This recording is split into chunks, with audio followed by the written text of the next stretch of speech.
Le gouvernement a présenté aujourd'hui un critère concret pour la légifération des règles budgétaires. Objectif, introduire au plus vite ces principes pour se préparer à une éventuelle situation économique incertaine et gérer les finances publiques avec responsabilité pour les générations futures.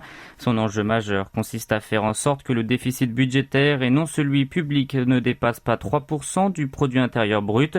Sachez que le premier prend en compte seulement le budget de l'État, tandis que le second englobe aussi le solde négatif de la sécurité sociale, y compris les retraites.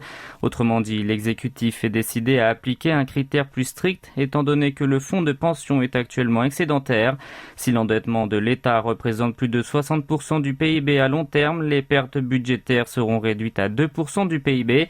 Et dès que le Parlement aura voté une loi stipulant ce principe, l'exécutif commencera à la mettre en œuvre. Si l'administration de Yoon Suk-yeol fait état d'un critère aussi rigide, elle considère la situation actuelle des finances publiques comme étant si grave. À ce propos, le vice-premier ministre à l'économie Chu Kyung-ho a souligné la responsabilité de l'État dans l'assainissement budgétaire pour les générations futures.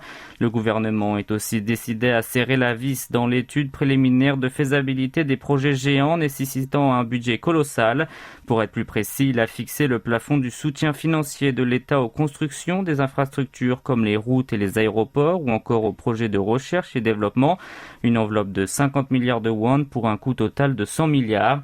Certains font cependant part de leur inquiétude concernant toutes ces mesures annoncées aujourd'hui, bien qu'ils ne s'opposent pas à la politique d'assainissement budgétaire. Pour eux, il est encore trop tôt pour les appliquer, alors que le rôle du gouvernement est plus nécessaire dans ce contexte de ralentissement de l'économie mondiale.